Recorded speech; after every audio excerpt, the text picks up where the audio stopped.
Imaginez un monde où d'anciennes divinités sombres auraient été délibérément effacées des annales de l'histoire, et où la connaissance les concernant aurait été méticuleusement déformée.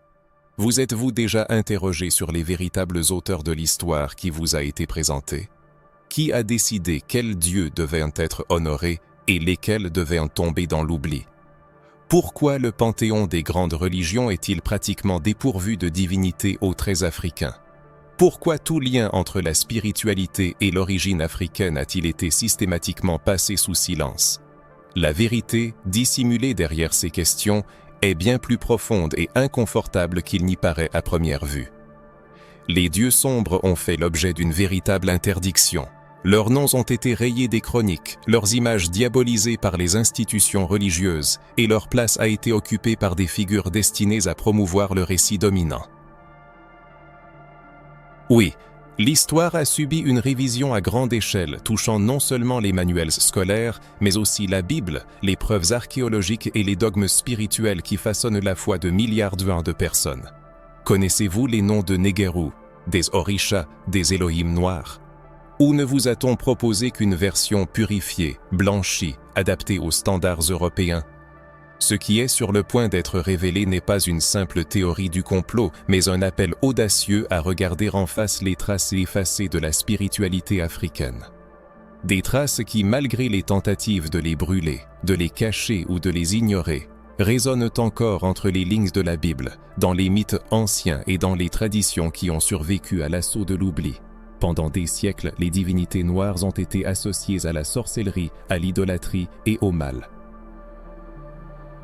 Et ce n'est pas un hasard, mais une conséquence logique du fait que la reconnaissance de la puissance spirituelle ancestrale africaine représentait une menace directe pour la structure de la domination culturelle et religieuse en Occident. Il était bien plus simple d'interdire, de taire, de d'effacer. Mais maintenant, la vérité éclate au grand jour. Des textes oubliés, des découvertes archéologiques, des révélations historiques lèvent le voile qui a caché la vérité aux yeux de générations entières. Ici, dans cette exploration, vous verrez ce qui est resté si longtemps dans l'ombre. Plongeons dans les raisons de l'interdiction des dieux sombres, examinons les preuves de la distorsion de l'histoire spirituelle de l'humanité et analysons comment cela affecte votre perception de vous-même et votre connexion au divin.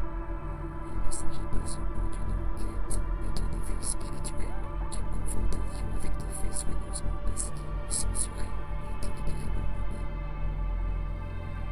Mais avant de poursuivre, permettez-moi de vous poser une question simple.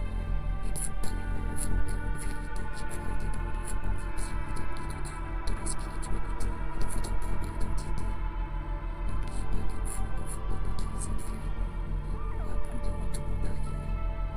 À la fin de cette exploration, vous comprendrez pourquoi cette vérité a été enfouie pendant des millénaires et vous réaliserez comment cette histoire cachée peut changer non seulement votre perception du divin, mais aussi votre perception de vous-même. Alors, respirez profondément. Le voyage commence maintenant. Avant de poursuivre notre voyage dans le monde des révélations, il est important de se poser une question. Si ce contenu vous a fait réfléchir, si une partie de ce mystère a résonné au plus profond de votre âme, ou si vous sentez simplement que cette vérité doit être largement diffusée, alors demandez-vous, avez-vous déjà entendu parler des dieux sombres? Croyez-vous que l'histoire a été réécrite dans le but d'effacer la spiritualité ancestrale africaine? La plongée dans les profondeurs du passé se poursuit, révélant de nouvelles pages de l'histoire, non moins frappantes. Les vérités oubliées n'ont pas disparu sans laisser de traces. Elles se cachent dans les rituels anciens, les symboles qui ont traversé les siècles, et dans la mémoire spirituelle de ceux qui ont conservé un lien avec leurs dieux originels. Ces divinités, autrefois vénérées et inspirant la crainte, ont ensuite été livrées à l'oubli. Cependant, en y regardant de plus près, on découvre que dans de nombreuses grandes civilisations de l'Antiquité, les figures divines à la peau sombre jouaient un rôle non pas de symbole de malédiction, mais de source de vie, de sagesse et de puissance. Ce phénomène n'était pas une coïncidence fortuite, mais reflétait une compréhension des peuples anciens que le monde moderne a cherché à éradiquer. La divinité a aussi un côté sombre. Dans l'Égypte ancienne, ou Kémet comme cette civilisation africaine était appelée à l'origine, les dieux étaient représentés avec différentes nuances de peau, dont beaucoup étaient aussi sombres que la terre fertile du Nil. Le nom même de Kémet signifie terre noire, ce qui est une référence directe à la couleur du sol et peut-être à l'appartenance ethnique des Kémites eux-mêmes, selon certains chercheurs. Des divinités telles qu'Osiris, Anubis et Isis incarnaient l'ordre cosmique, l'équilibre spirituel et la transcendance, et leur peau sombre n'était pas un détail fortuit, mais faisait partie intégrante d'une cosmologie sacrée enracinée dans la nature et l'origine. Plus au sud, dans les régions connues aujourd'hui sous le nom de Soudan, d'Éthiopie et de certaines parties de l'Afrique centrale, des preuves encore plus anciennes d'entités spirituelles noires ont été conservées. Dans les cultures traditionnelles, les ancêtres étaient considérés comme sacrés, et le lien avec les dieux était direct et indissoluble. Il n'y avait pas de frontière claire entre l'humain et le divin, et la divinité se manifestait chez les êtres humains eux-mêmes. Les traditions transmises autour du feu, les chants résonnant dans les villages et les symboles gravés dans la pierre témoignaient d'une spiritualité qui reconnaissait le corps noir comme porteur du sacré.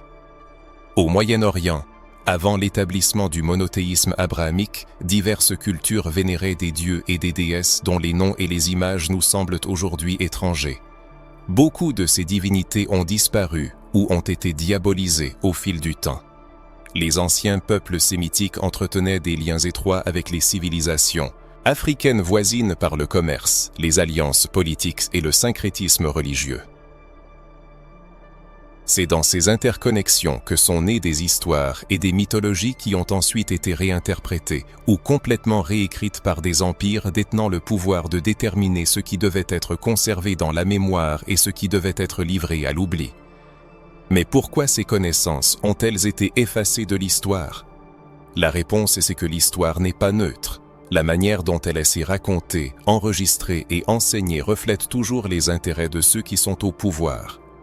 Avec la montée des empires expansionnistes qui utilisaient la religion comme instrument de contrôle, la spiritualité africaine ancestrale a été considérée comme une menace. La colonisation a détruit non seulement des terres et des corps, mais aussi des récits entiers. Elle a remplacé les cosmologies par des doctrines européennes centralisées, présentées comme universelles, mais qui ne servaient en réalité qu'à justifier la domination et l'effacement culturel. La transformation du divin, de l'oubli à la réinterprétation.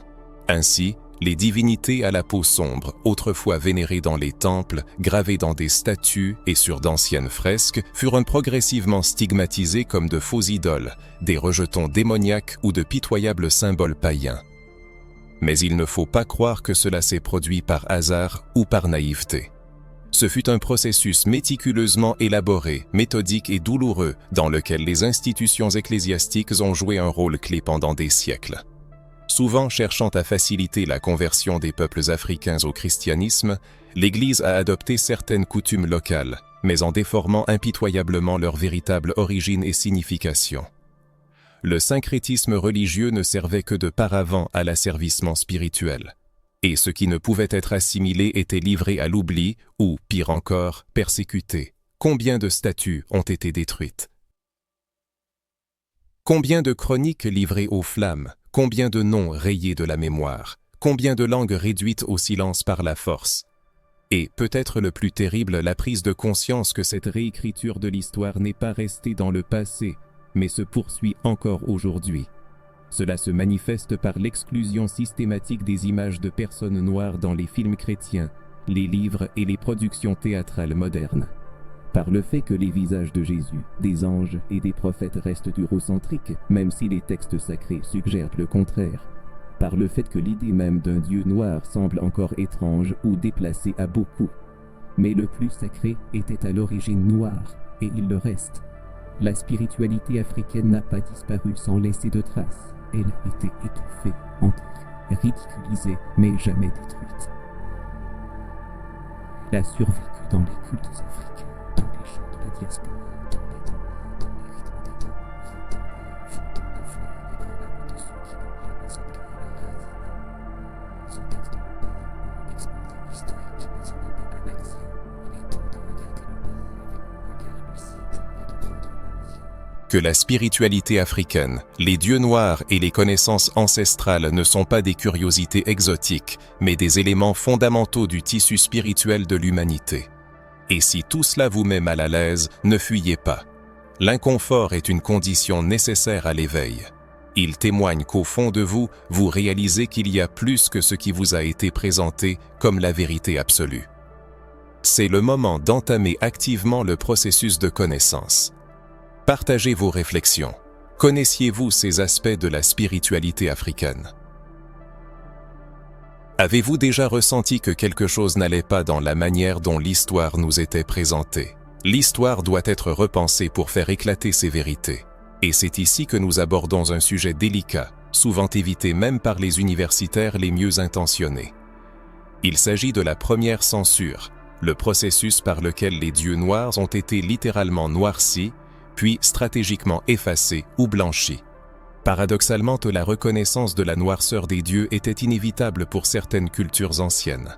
Cependant, pour maintenir les structures de pouvoir dominantes, une solution a été trouvée: ne pas accepter cette réalité, mais la transformer progressivement visuellement, jusqu'à ce que la mémoire originelle soit complètement déformée. Tournons notre regard vers les temples anciens, où se révèlent des images divines africaines sur les fresques de la terre de Kemet ou dans les artefacts de l'ancien royaume nubien. Sur ces représentations, on peut voir des figures aux traits africains très marqués, couronnées et ornées de symboles solaires, comme de véritables incarnations de la royauté spirituelle.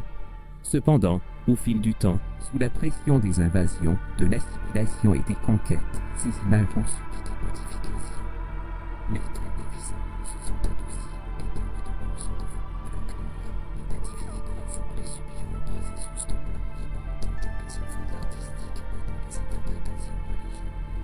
Et ce n'est pas une simple supposition, mais un fait confirmé, ainsi sur des découvertes archéologiques sur des couleurs de peinture plus tardives. On découvre d'anciennes images de figures sombres qui ont ensuite été remâtes, acquérant une peau claire, des yeux bleus et des traits de visage raffinés. Cette pratique, connue sous le nom d'iconoclasme sélectif, représente une manière silencieuse mais efficace de réécrire l'histoire sacrée. Avec l'expansion de l'influence de l'Église romaine et l'institutionnalisation de la foi chrétienne, nécessité politique impérieuse est apparue d'unifier l'image du divin avec les valeurs eurocentriques en consolidation. C'est à cette période que Jésus, Marie, les prophètes et même les anges ont commencé à être représentés avec des traits européens, bien que les preuves historiques et géographiques indiquent leur origine sémitique ou africaine. Nous abordons ici la Bible, et il est important d'en parler honnêtement et ouvertement, sans craindre de rouvrir des blessures qui auraient pu persister depuis l'enfance. Vous êtes-vous déjà demandé pourquoi la version moderne de la Bible diffère tant des variantes plus anciennes? Ou pourquoi des livres entiers en ont été exclus, bien qu'ils aient été considérés comme divinement inspirés pendant des siècles? L'un des plus intéressants est le livre d'Enoch, qui raconte l'histoire d'êtres célestes descendus sur Terre, ayant interagi avec les humains et leur ayant transmis des connaissances interdites. Dans la plupart des traditions africaines, des êtres spirituels remplissant des fonctions similaires sont reconnus, souvent d'apparence non humaine, mais ayant un lien direct avec la lignée ancestrale noire. Le livre d'Enoch a été exclu du canon de la plupart des Bibles occidentales. Mais pourquoi? Peut-être parce qu'il contenait des informations qui minaient le contrôle institutionnel sur la spiritualité, ou parce que sa symbolique et ses images faisaient trop écho aux cosmologies africaines. La vérité est que les textes apocryphes, tels que le livre des Jubilés, les manuscrits de la Mer Morte et d'autres, contiennent une complexité qui échappe au contrôle doctrinal. Beaucoup d'entre eux présentent des versions de Dieu, des anges et des jugements divins radicalement différentes de celles connues dans le christianisme occidental moderne. Ces vérités alternatives, aujourd'hui appelées hérésies, ne sont peut-être que les échos d'un passé beaucoup plus inclusif, multiforme et, oui, sombre. Il est impossible d'avancer sans aborder le sujet douloureux du racisme spirituel, à savoir comment le concept de Dieu a été utilisé pour justifier non seulement des guerres, mais aussi des siècles d'esclavage, de ségrégation et de destruction de cultures entières. Pourquoi l'image du sacré a-t-elle été façonnée de manière à être blanche, pure et immaculée? Pourquoi l'obscurité est-elle devenue associée au péché, à la malédiction et au diable? Le symbolisme des couleurs dans les représentations religieuses n'est pas un hasard. Dans la culture occidentale, le blanc symbolise la lumière, le salut et la rédemption, tandis que le noir est associé au péché, à la douleur et à la damnation. Cependant, dans les cultures africaines traditionnelles, l'obscurité représentait le mystère de la création, l'utérus de la terre, le potentiel de vie non encore manifesté. Cette inversion symbolique est l'une des formes de racisme les plus subtiles et les plus cruelles, qui non seulement avilit les corps, mais corrompt aussi l'esprit. Les réflexions sur la spiritualité et l'identité sont à couper le souffle et nous poussent à nous interroger sur les questions profondes de la foi et de la perception du divin. Lorsque nous nous penchons sur le terme Elohim, utilisé dans l'Ancien Testament pour désigner Dieu, une énigme fascinante se révèle. Bien que Elohim soit traduit au singulier par Dieu, ce mot a une forme plurielle. De nombreux chercheurs soulignent qu'il pourrait indiquer un collectif divin, une sorte de conseil céleste de sages. Certains théologiens non traditionnels et universitaires indépendants, en particulier les représentants de l'afrocentrisme, émettent l'hypothèse que ces Elohim avaient une apparence et une culture beaucoup plus proches des anciens peuples africains que l'iconographie qui nous a été présentée. Imaginez seulement l'impact que pourrait avoir la prise de conscience que la base linguistique même utilisée pour désigner Dieu contient déjà une pluralité divine qui, pendant des siècles, a été simplifiée, réduite et déformée. Et si les Elohim étaient en réalité des êtres à la peau sombre? Et si ce qui était présenté comme de la mythologie païenne était en fait une mémoire spirituelle africaine réinterprétée? De telles questions suscitent le rejet des institutions traditionnelles. C'est pourquoi ces théories ont été et continuent d'être classées comme hérésies et diabolisées. Cependant, il convient de noter que tout ce qui représente une menace pour le centre du pouvoir est immédiatement déclaré dangereux, démoniaque ou invalide. La colonisation ne s'est pas limitée au meurtre, à la violence et à l'esclavage. Elle a remodelé le sacré, en se basant sur une image qui ne reflétait plus les peuples dominés. La religiosité a été utilisée comme un instrument pour établir la domination. Pour atteindre cet objectif, il a fallu effacer les noms des anciens dieux, remplacer les rituels, diaboliser les pratiques, renommer les saints et présenter les cieux avec des visages blancs. Cette guerre a été menée non seulement sur le plan spirituel, mais aussi sur les plans visuels, esthétiques et symboliques, et elle se poursuit encore aujourd'hui. L'image de Jésus que nous connaissons aujourd'hui, avec des cheveux raides, des yeux clairs et une peau bleue, a été créée dans l'imaginaire de la Renaissance européenne. Fut un mouvement artistique, politique et théologique. Mais Jésus ressemblait-il vraiment à cela? Les preuves historiques, si on les examine attentivement, révèlent une autre réalité. Ici se pose la question: pourquoi était-il si important pour l'Occident de présenter le sauveur avec un visage blanc? La réponse est simple: celui qui contrôle l'image du divin contrôle l'imagination des gens. Si Dieu ressemble au colonisateur, alors le colonisateur devient le reflet de la volonté divine. Ainsi, la domination est perpétuée non seulement par les armées, mais aussi dans l'âme des individus. Vous êtes-vous déjà demandé si vous ne vénériez pas l'image déformée de la vérité? Si cela n'avait pas une influence directe sur votre identité, votre estime de soi et votre valeur spirituelle? La spiritualité n'est pas seulement une croyance, c'est un miroir. Lorsque nous levons les yeux vers le ciel et voyons quelqu'un qui ne nous ressemble pas, notre foi commence à s'éloigner de notre histoire.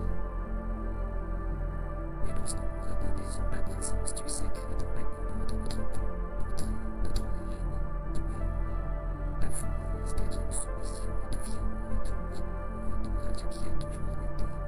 Dans telles réflexions ne doivent pas rester isolées. Partagez vos pensées avec d'autres. Si ce ruban a résonné en vous et que vous connaissez quelqu'un qui a besoin d'entendre cela, partagez ce texte. Organisons des conversations à la connaissance de tous et récupérons ce qui nous a été enlevé. Quelque chose d'important vous a été enlevé, et maintenant que le voile des manipulations autour de l'image divine commence à se lever, il est nécessaire de faire un pas audacieux supplémentaire. sur un territoire que l'on considère sacré, mais qui a en même temps fait l'objet d'une sélection minutieuse, le monde de la Bible. Il est important de réaliser que le doute n'est pas une manifestation d'irrespect, mais une recherche sincère de la vérité, une approche mature de la foi. Car une foi dépourvue de réflexion critique se transforme en chaîne. En abordant le thème des dieux interdits, il est nécessaire d'examiner le texte le plus influent de l'histoire de l'humanité, avec un esprit ouvert, attentif et conscient. La Bible moderne est le résultat de siècles de sélection, de traduction, de socrachenie, de rédaction et d'interprétation effectuées par ceux qui détenaient le pouvoir. Loin de tous les écrits anciens n'ont été inclus dans son canon, et tous ceux qui y sont entrés n'y sont pas restés sous leur forme originale.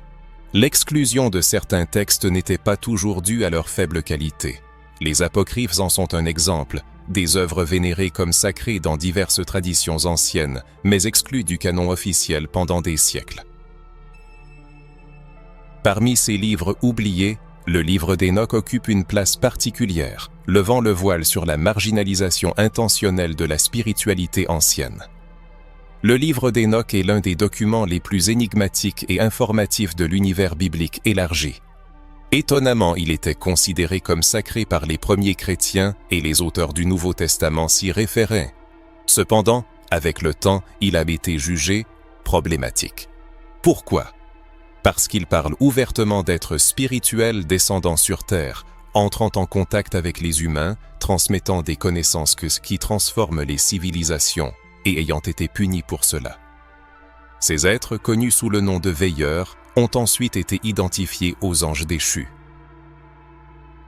Cependant, peu de gens savent que les histoires d'Hénoch présentent des parallèles frappants avec les cosmologies africaines, qui racontent des entités spirituelles marchant parmi les humains, contrôlant les éléments, portant une sagesse ancienne et représentant des forces spirituelles qui existaient avant l'émergence des institutions religieuses connues. Ces êtres spirituels, seulement brièvement mentionnés ou présentés de manière ambiguë dans la Bible officielle, sont des figures puissantes et souvent mal comprises, liées aux racines africaines. Une lecture attentive de certains passages des Écritures peut révéler des sens cachés, des voix étouffées et des clés indiquant une spiritualité plus pluraliste et moins eurocentrique. Rappelons par exemple Genèse 6, « Il y avait des géants sur la terre en ces temps-là, et aussi après que les fils de Dieu furent venus vers les filles des hommes, et qu'elles leur eurent donné des enfants. » Ce sont ces héros qui furent fameux dans l'Antiquité. Qui étaient ces enfants? Qui étaient les fils de Dieu? Pourquoi ce sujet est-il passé sous silence ou expliqué comme une allégorie insignifiante? Est-il pas plus honnête admettre que ce passage révèle un profond conflit spirituel entre lignée, dimension et connaissance? En le rapprochant du livre d'Hénoch, nous apprenons que ces mêmes veilleurs ont enseigné aux hommes les mystères célestes, tels que usage des plantes, des pierres, des métaux, des étoiles, la guérison, la guerre, la beauté et même la lecture des cieux. Réfléchissez aux phénomènes célestes décrits dans les textes anciens. Ces images ne font-elles pas écho aux traditions des peuples africains concernant des dieux maîtrisant les éléments et transmettant des connaissances sacrées aux humains? Est-il possible que la mythologie africaine soit, une des sources premières une spiritualité universelle qui, avec le temps, a été fragmentée, censurée et enfermée dans des concepts théologiques étroits? Certains chercheurs soulignent l'hétérogénéité des descriptions des entités spirituelles dans la Bible. Elles apparaissent tantôt sous la forme d'anges, tantôt de chérubins, tantôt de séraphins, parfois comme des créatures flamboyantes avec des ailes, de multiples visages et des voix semblables au tonnerre. Ces descriptions sont loin des images occidentales édulcorées, véhiculées par les vitraux, le cinéma et les catéchismes. Cependant, elles trouvent une correspondance dans le riche symbolisme des visions du monde africaines, où les forces spirituelles ne sont ni standardisées ni apprivoisées, mais se manifestent sous diverses formes, étroitement liées à la nature et au mystère. Pensez à des textes comme le livre des Jubilés, Ascension d'Isaïe, ou les manuscrits de la Mer morte. Ils contiennent des visions des cieux, des révélations prophétiques et des descriptions de rencontres avec des êtres de lumière qui ne correspondent pas aux représentations eurocentriques. Beaucoup de ces textes ont été déclarés apocryphes simplement parce qu'ils représentaient une foi plus symbolique, cosmique et vaste, trop semblable à la sagesse des peuples non européens, en particulier africains. Afrique est le berceau de l'humanité, la racine oubliée du sacré. Et ne semble-t-il pas étrange que tout ce qui rappelle cette origine soit sujet à l'oubli, à la censure et au silence? En regardant la Bible sous cet angle, on peut voir ce qui était auparavant caché. Dans chaque chapitre, on découvre des allusions, des passages arrachés à leurs origines pour éviter tout lien avec des autres traditions spirituelles. Reconnaître que le divin est manifesté au-delà de Jérusalem ou de Rome signifierait reconnaître à Afrique une voie spirituelle légitime, originelle et primordiale.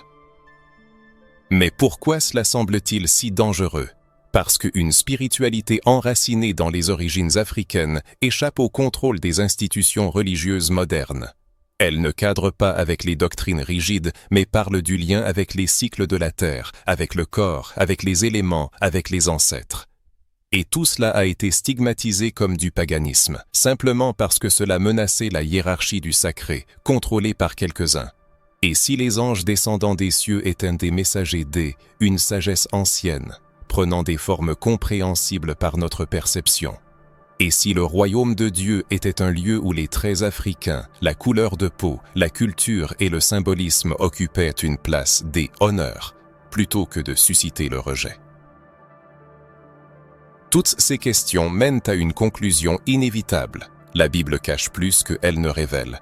Et peut-être la révélation la plus importante ne réside pas dans ce qui y a été inclus, mais dans ce qui a été exclu, censuré, ce que on a voulu nous cacher. Et maintenant que ce voile est levé, que ferez-vous de cette connaissance? Dans le monde contemporain, alors que le voile du mystère commence à se lever sur des siècles de subterfuges visant à dissimuler et à déformer la véritable spiritualité ancestrale, il devient évident de devoir faire face à une des causes les plus profondes et dangereuses de ce processus, le racisme spirituel. Ce phénomène, enraciné dans les profondeurs des siècles, se distingue par sa sophistication et son efficacité, surpassant de nombreuses autres formes d'oppression plus manifestes. Le racisme spirituel agit insidieusement, sans recourir à des manifestations ouvertes. Il enchaîne pas, mais enveloppe de doctrines, d'images et de symboles qui façonnent la conscience collective. Il force, l'individu à regarder le sacré sans s'y reconnaître, à chercher Dieu sans y trouver le reflet de son histoire, de sa culture et de ses ancêtres. Demandez-vous pourquoi, au fil des siècles, image du divin a invariablement été associée à des traits européens. Le fait que toutes les figures sacrées que nous connaissons depuis enfance, Jésus, Marie, les prophètes, les anges et les apôtres, nous apparaissent comme des personnes à la peau claire, aux cheveux lisses et aux yeux clairs ne soulève-t-il pas de questions? Quand et pourquoi la spiritualité a-t-elle pris une couleur? Et, plus importante encore, quand la couleur est-elle devenue un critère de valeur spirituelle? Cette question peut sembler inconfortable, mais elle est essentielle pour comprendre comment l'image du divin a été utilisée pour justifier la domination raciale, devenant un puissant instrument idéologique entre les mains du pouvoir. Lorsque l'image du Sauveur coïncide avec celle du colonisateur, de oppresseur et du représentant de la couronne européenne, un modèle particulier se forme dans la conscience. Ce modèle ancre, idée que le blanc est pureté, lumière et salut, tandis que le noir est ombre, péché et déviation de la norme. Une telle inversion symbolique n'est pas le fruit du hasard, mais une stratégie délibérée. Car pour dominer un peuple pendant des générations, il ne suffit pas de contrôler son corps, il faut contrôler son âme. Et le moyen le plus efficace d'y parvenir est de façonner une certaine image du sacré. Oui, et pourquoi les missionnaires, arrivant en Afrique, apportaient pas seulement des Bibles, mais aussi des tableaux représentant un Jésus blanc, des anges blancs et des saints blancs? Il comprenait parfaitement qu'en imposant cette image, il remplacerait progressivement l'identité spirituelle du peuple par une identité étrangère à ses origines. Les conséquences en sont dévastatrices, car le racisme spirituel ne se contente pas d'exclure, il déforme. Il crée une religion qui exige le renoncement à sa propre histoire pour être acceptée. Une religion qui enseigne à mépriser les symboles ancestraux, à diaboliser tout ce qui vient de son peuple et à considérer comme impur ce qui pendant des millénaires était sacré. Et le plus terrible, c'est que tout cela est fait au nom de la foi, du salut et de obéissance à Dieu. Remarquez que de nombreuses églises continuent, aujourd'hui, enseigner que l'obscurité est un symbole du mal, et que tout ce qui est noir dans le langage biblique a une connotation négative à éviter. Lorsque on dit que Jésus est la lumière et que le diable est le prince des ténèbres, quel impact psychologique cela a-t-il sur une personne, en particulier sur un enfant noir grandissant dans un monde qui le rejette déjà en raison de la couleur de sa peau? Est-ce que simplement une métaphore ou un conditionnement délibéré? Un tel symbolisme n'est pas neutre. Il crée des associations profondes entre la couleur et la valeur spirituelle, ce qui, au fil des siècles, a servi à maintenir le racisme non seulement en politique, en économie et en culture, mais aussi dans la foi même des gens. La foi des gens est une force puissante, capable de façonner des cultures et des visions du monde entière. Des millions de personnes d'origine africaine ont grandi en ressentant de la honte pour leurs racines spirituelles. On leur a appris à craindre leurs propres rituels, symboles et traditions. Cela a conduit les Africains et leurs descendants de la diaspora à devoir cacher leurs croyances, les reléguant dans la clandestinité, dans les caves, les ruelles et les marges de la vie. Cette marginalisation n'a pas seulement touché les religions d'origine africaine, elle a également pénétré le christianisme, où les paroissiens noirs étaient confrontés à des restrictions. Ils étaient autorisés à assister aux services, mais pas à les diriger, à chanter, mais pas à interpréter les textes sacrés, à servir, mais pas à enseigner. Le racisme spirituel ne se manifeste pas seulement dans les images que nous voyons sur les autels, mais aussi dans la structure du pouvoir qui détermine qui peut être reconnu comme une autorité spirituelle. Qui devient pasteur, évêque, pape, leader? Quelle est la couleur de la divinité et quelle est-ce? La couleur du serviteur. La prise de conscience que beaucoup de ceux qui reproduisent ce système d'exclusion spirituelle ne le font pas par malveillance, mais parce qu'on leur a enseigné ainsi peut être la plus difficile. Ils sont eux-mêmes devenus victimes de ce système, étant élevés dès leur plus jeune âge dans la conviction que le blanc est incarnation du bien, et le noir est le symbole de erreur, de la rébellion, de ce qui doit être racheté. Mais, et si on changeait cette perspective? Et si, au lieu de voir dans le noir absence de lumière, on le reconnaissait comme le début de tout, le point origine, le ventre de univers. Car dans la nature, la graine germe dans obscurité de la terre, le bébé se forme dans obscurité de utérus, et le ciel étoilé qui nous relie au divin, apparaît que lorsque la lumière est éteint. Peut-être que la couleur sombre est pas absence de Dieu, mais le lieu même où il réside avant de se manifester. Cela ne change-t-il pas tout? Cette réinterprétation du symbolisme spirituel influence directement la manière dont les gens se voient, se positionnent et se sentent devant Dieu. Quand une personne noire réalise qu'elle est aussi à image et à la ressemblance du sacré, avec ses traits, sa culture et ses ancêtres uniques, quelque chose en elle se restaure. C'est comme si esprit soupirait de soulagement après des siècles étouffement par des doctrines qui ne parlent pas sa langue. Et ce soulagement se transforme en pouvoir, le pouvoir de sauver, de raconter, de restaurer.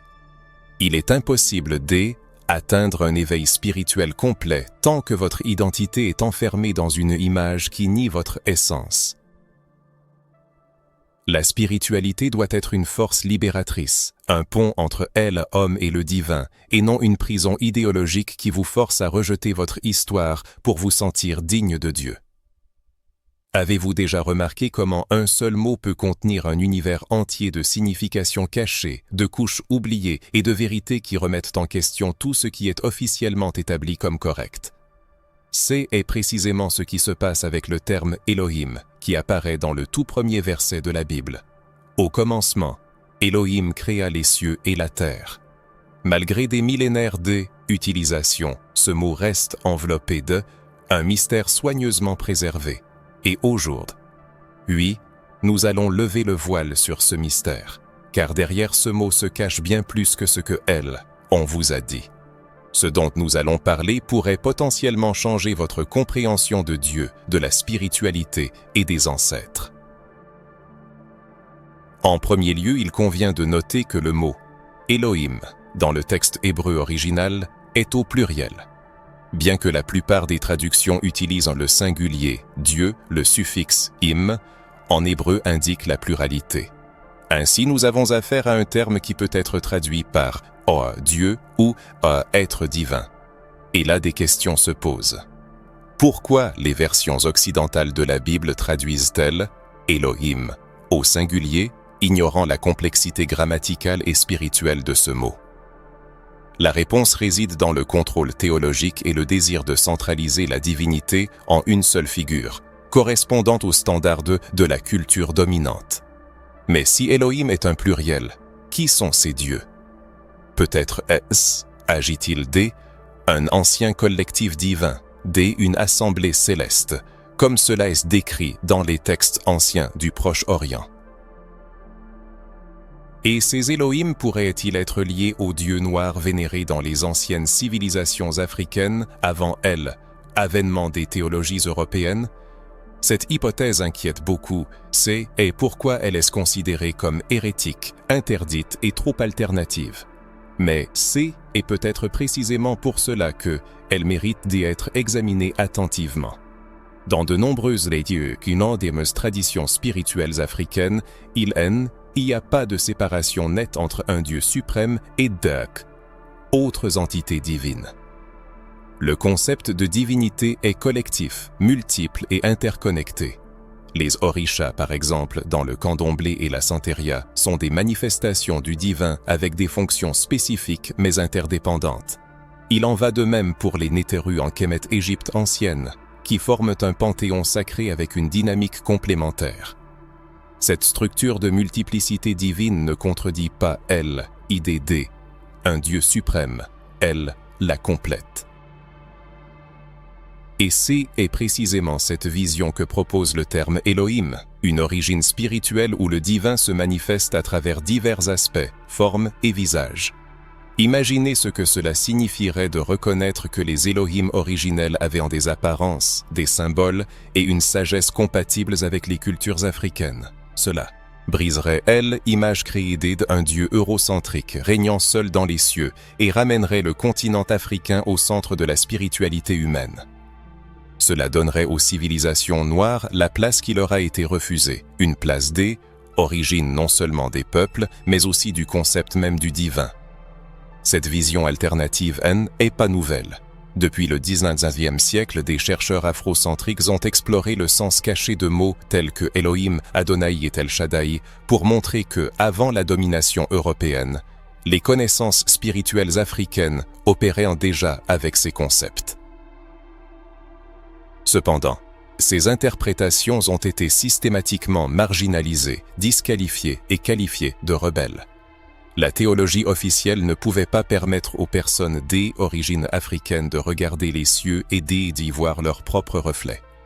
Vous êtes-vous déjà demandé pourquoi l'image de Dieu a été si soigneusement retirée de toute trace du continent africain? Pourquoi IDD, un Dieu noir, est-elle perçue par beaucoup avec perplexité et même dérision? Est-ce une coïncidence ou le résultat de siècles d'endoctrinement qui a associé le divin à la blancheur et le profane à la noirceur? Imaginez que les Elohim pourraient avoir des traits africains est un acte de résistance spirituelle et un pas audacieux vers la restauration de notre imaginaire.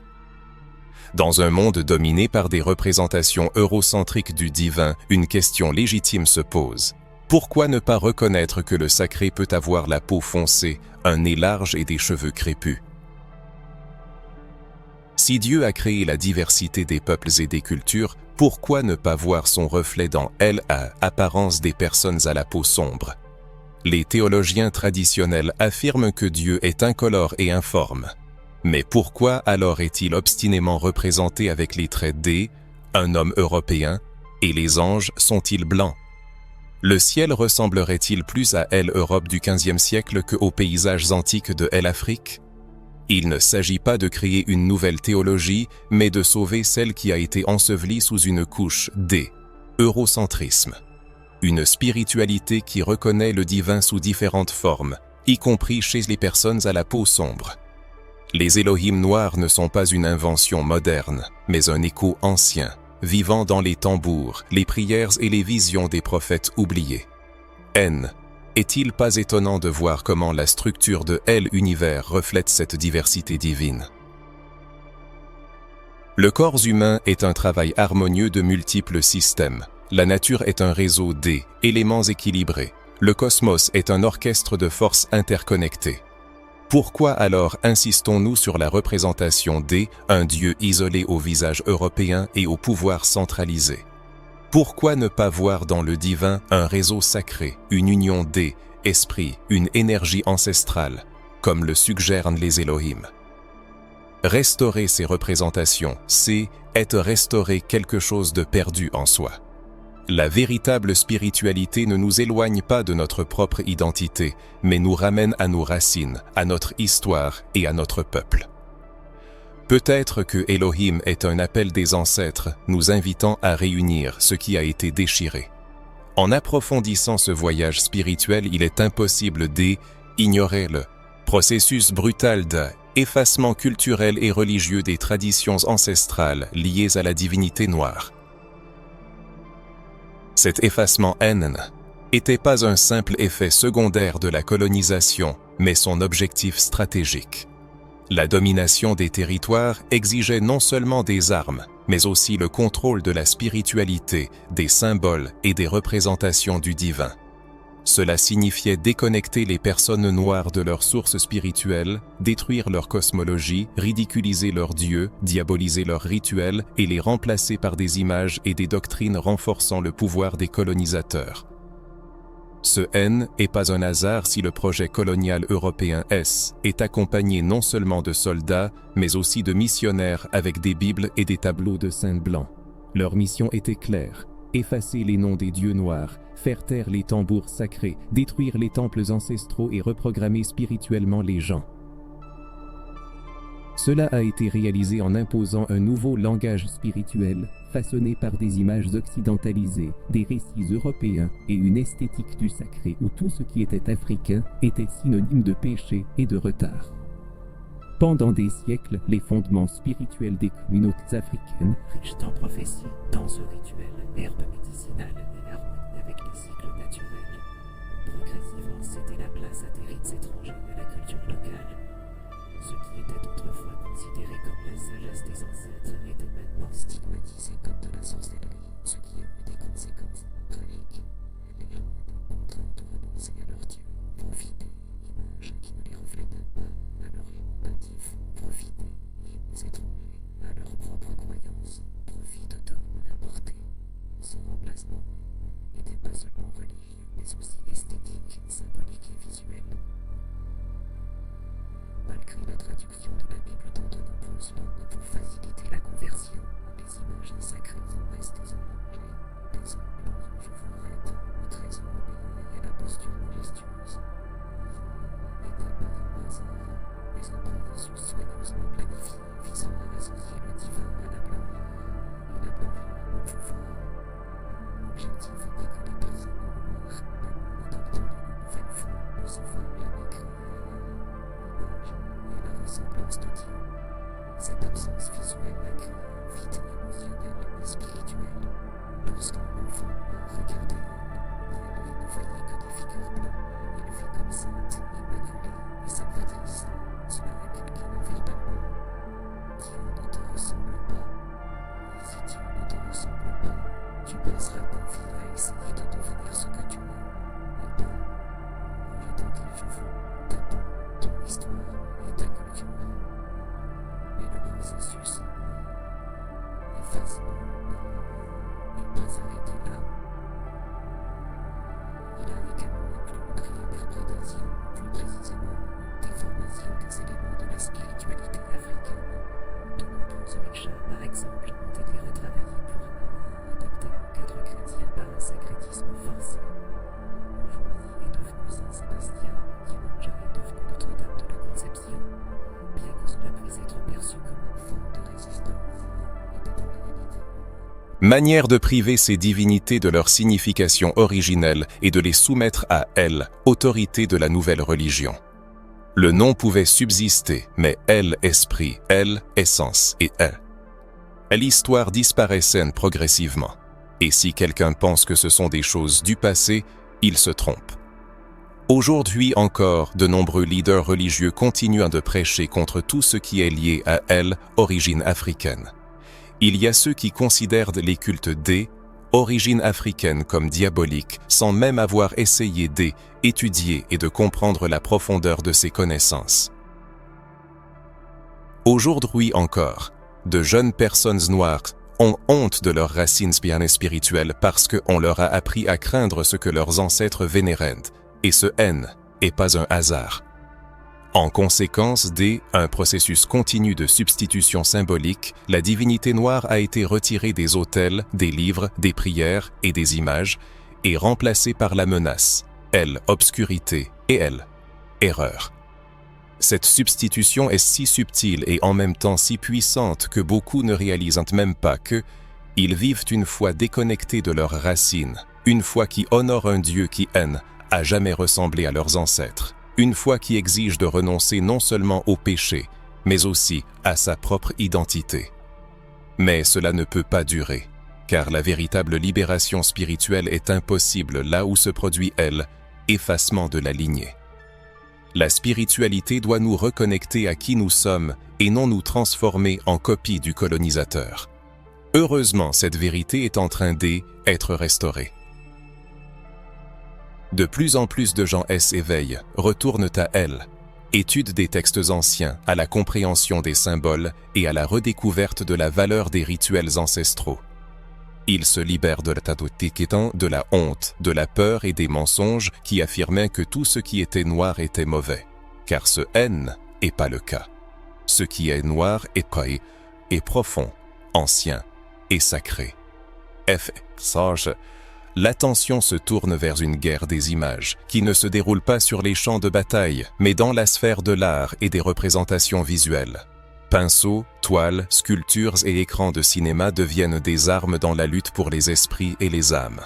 La victoire dans cette guerre signifie la conquête non seulement de l'espace physique, mais aussi de l'espace spirituel, définissant la perception du divin par le peuple.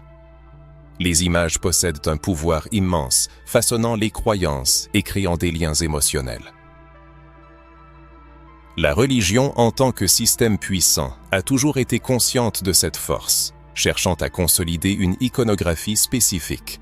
Le christianisme, au fil des siècles, a créé des canons visuels, des saints à la peau blanche, des anges aux cheveux clairs, une Marie aux traits européens et surtout l'image d'un Jésus blanc, loin de la réalité historique.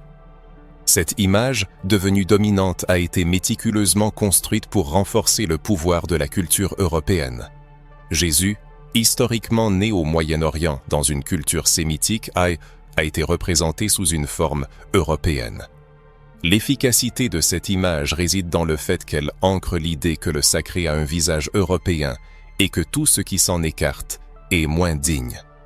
Ce symbole visuel, répété de manière obsessive dans les espaces spirituels, devient un modèle universel de salut, de bonté et d'amour. Le Jésus blanc se transforme en un étalon à partir duquel tout ce qui ne correspond pas à cette esthétique est inconsciemment rejeté. La guerre des images est dangereuse car elle agit sur l'inconscient collectif. Les enfants qui grandissent avec l'image d'un Jésus blanc intègrent l'idée de la blancheur comme étalon de la spiritualité. Cela engendre une aliénation spirituelle chez ceux qui ne correspondent pas à cette image, une rupture avec le divin qui existe au niveau subconscient. Il est tragique que cette image soit reproduite même dans des communautés éloignées de la culture européenne. Les églises et les maisons sont décorées d'images d'un Jésus blanc, résultat d'une colonisation visuelle et symbolique. La guerre des images a pénétré les recoins les plus intimes de la spiritualité, ne laissant aucune pierre intacte. L'influence des images visuelles sur la perception spirituelle de l'être humain est difficile à surestimer. Imaginez comment votre perception du monde changerait si, enfant, vous aviez vu des images de Jésus-Christ à la peau foncée, aux traits africains expressifs et à une chevelure bouclée, et si vos anges gardiens vous étaient apparus sous la forme de guerriers noirs en armure dorée, dont les yeux reflétaient le soleil brûlant de la savane africaine. Si les visages des prophètes vous rappelaient les traits de vos proches, votre grand-père, votre mère, les membres de votre tribu. Quel impact cela aurait-il eu sur votre estime de soi, votre foi et votre sentiment d'appartenance spirituelle au monde? Malheureusement, cette représentation du divin est absente de notre culture, et ce n'est pas un hasard, mais le résultat d'une stratégie délibérée visant à priver les personnes noires de tout sentiment de signification spirituelle. Car un peuple qui ne voit pas son reflet dans le divin est beaucoup plus facile à soumettre dans la vie terrestre. Un peuple convaincu que Dieu ressemble à son oppresseur finira tôt ou tard par accepter son infériorité comme faisant partie du plan divin. Mais ce n'est pas de la spiritualité, c'est de la manipulation de symboles. Il est donc nécessaire de démasquer cette guerre des images. Il est important de prendre conscience que chaque tableau, chaque vitrail, chaque scène dans un film biblique où tous les personnages sont blancs est une arme symbolique. Une arme utilisée pendant des siècles pour maintenir un contrôle spirituel et psychologique sur les peuples n'appartenant pas à la culture européenne. Et cette guerre continue aujourd'hui lorsque, en quête de l'image de Jésus-Christ, nous ne trouvons que des représentations eurocentriques. Elle continue lorsque les artistes noirs sont découragés de représenter le divin dans leur propre couleur. Elle continue lorsque les universitaires proposant des représentations plus authentiques sont ridiculisés ou réduits au silence. Cette guerre n'utilise pas de balles, mais elle inflige des blessures à l'âme, à l'identité et à la foi. C'est pourquoi recréer ces images est un acte révolutionnaire. Peindre un Jésus noir, sculpter une Marie aux traits africains, représenter des anges sous la forme de guerriers de la diaspora africaine, ce n'est pas seulement de l'art, c'est un acte de résistance, de guérison et de reconnexion avec le sacré qui nous a été refusé. Et cette reconstruction visuelle doit avoir lieu partout, dans les églises, les écoles, les livres, les films et les réseaux sociaux. Nous devons reprogrammer l'imagination spirituelle de la prochaine génération, leur montrer que Dieu n'a pas une seule image et que s'il y a une image qui a été systématiquement effacée, c'est précisément celle-là que nous devons restaurer en priorité. Après avoir dénoncé la manière dont les images ont été utilisées comme instruments de domination symbolique et spirituelle, nous devons franchir l'étape suivante, nous reconnecter à notre véritable identité spirituelle. C'est là que beaucoup de gens rencontrent des difficultés, car cela demande non seulement des connaissances, mais aussi du courage. Le courage de regarder en soi, de se regarder dans le miroir de son âme et de se demander honnêtement, qui suis-je spirituellement ? D'où vient ma foi? En quelle image du divin m'a-t-on appris à croire? Et pourquoi? Réfléchissez, pourquoi nous a-t-on appris à croire de la manière dont nous croyons? N'y a-t-il pas quelque chose de plus profond derrière cela que la simple transmission de connaissances spirituelles? Imaginez que l'objet de notre adoration ne soit qu'un reflet déformé de la vérité authentique. Et si le fondement de notre foi n'avait pas été posé pour nous donner la liberté, mais pour nous éloigner de notre véritable essence? Est-il possible que l'image qu'on nous a inculquée à vénérer n'ait rien à voir avec nos racines spirituelles? Si ces questions résonnent en vous, cela pourrait être le signe que votre âme s'éveille à des connaissances qui ont été gardées silencieuses pendant de nombreuses générations. Les anciennes pratiques spirituelles africaines ne reposaient pas sur la culpabilité, la peur et l'obéissance aveugle. Elles étaient fondées sur une interconnexion profonde, sur le sentiment du pouls de la vie. C'était une union avec le corps, la nature, le rythme et la transcendance. C'était une relation directe et immédiate avec les forces de la création, des forces qui avaient en leur visage, leur parfum, leur couleur et leurs mouvements. Le sacré était présent dans chaque aspect de la vie quotidienne, vécu avec une profonde révérence, mais aussi avec liberté. Contrairement aux structures hiérarchiques rigides imposées par les théologies coloniales, les traditions spirituelles africaines reconnaissaient que le divin réside en chacun de nous, nous accompagne dans la vie et se manifeste à travers la conscience collective. Mais que se passe-t-il lorsque ce lien est rompu? Que ressent une personne qui grandit dans un environnement où tout ce qui est lié à sa culture est considéré comme arriéré, où son nom doit être changé, ses vêtements remplacés et ses rituels déclarés mauvais? Que se passe-t-il lorsqu'une personne prie un Dieu qui ne lui a jamais ressemblé, dans un temple orné de symboles qui nient son origine? Que se passe-t-il lorsque sa spiritualité est kidnappée et qu'elle n'en a même pas conscience? Il en résulte une sorte de mort spirituelle silencieuse, une aliénation du sacré. Avec le temps, cela conduit à une perte du sentiment d'appartenance, à une confusion intérieure et à une faible estime de soi spirituelle. Car lorsqu'une personne ne se voit pas dans l'histoire de son peuple, dans les visages de ses dieux, dans les rituels qui célèbrent le divin, elle commence à vivre une foi de seconde zone, une foi empruntée, une foi qui exige qu'elle renonce à elle-même pour s'intégrer dans des cadres étrangers. C'est pourquoi il est si important aujourd'hui de se reconnecter à notre identité spirituelle originelle. Ce n'est pas seulement une quête individuelle, c'est une guérison collective. C'est un retour aux sources, une reconnexion avec les codes spirituels qui nous ont été violemment arrachés, mais qui sont encore conservés dans le sang, dans l'éwa, dans la mémoire génétique de notre peuple. Lorsqu'une personne commence à restaurer ce lien avec l'héritage ancestral, tout change. Elle comprend que les symboles qui autrefois inspiraient en la peur, tels que les tambours, les danses, les feuilles, les autels colorés, les chants anciens, sont en réalité des portails de pouvoir. Elle commence à sentir quelque chose de familier, quelque chose qui l'appelle, l'accueille et restaure sa dignité spirituelle. Dans cet espace, elle n'a pas besoin de blanchir pour être acceptée. Elle est divine, telle qu'elle est. C'est pourquoi la renaissance de la spiritualité africaine devient un acte révolutionnaire. Elle n'aliène pas la personne d'elle-même, mais la ramène à elle-même. De plus, elle la reconnecte à l'histoire de son peuple, aux dieux qui parlaient en sa langue, aux rituels qui comprenaient son âme, aux valeurs qui unissaient la communauté avant la division coloniale. Pour parvenir à un véritable renouveau spirituel, il est essentiel de mener une introspection profonde et de réévaluer les idées reçues, héritées de l'ère coloniale. Il est important de remettre en question les récits dominants et de lever le voile sur les fausses croyances. Ce processus exige de l'humilité pour reconnaître qu'une part significative des informations présentées comme des vérités spirituelles inébranlables est en réalité une construction politique.